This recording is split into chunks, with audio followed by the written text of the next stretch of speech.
first few inches, it actually looks like it's a bigger slit, but if you follow it down even a little bit, you can see that here we have a much bigger slit, right? So this is going to be the fissure. This is the anterior side for anterior median fissure.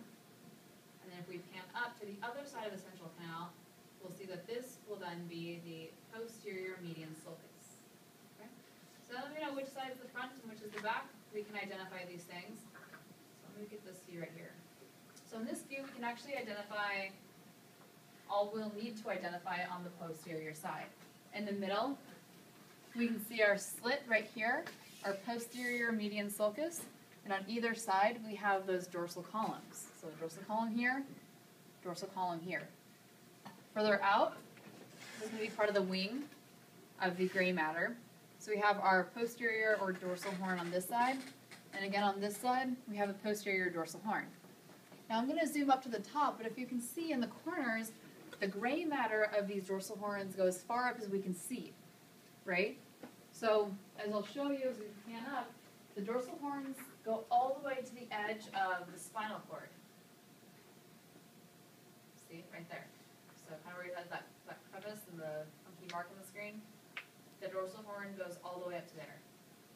Now let's refocus ourselves and go to the anterior side and do the same thing. So it's a little bigger of a split. We're just going to focus on one side for this example. That one has a split, so I like that one. Let's go to this side. So here we have the anterior side. You can see that right here we have our anterior column. This is going to be in between the two wings that we have, that gray matter. So this would be the column. This would be the anterior, or sorry, the ventral column. That's something weird coming off. Yeah, so ventral column. This is the anterior horn. It doesn't go all the way to the edge. You can see that it stops right here, right?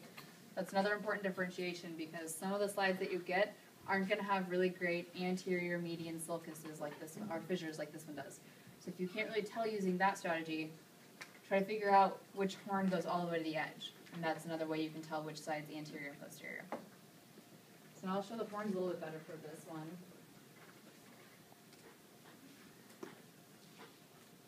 So in this view, see the nice big fissure, so we know it's the anterior side. So on either side of it, we'll have ventral horns.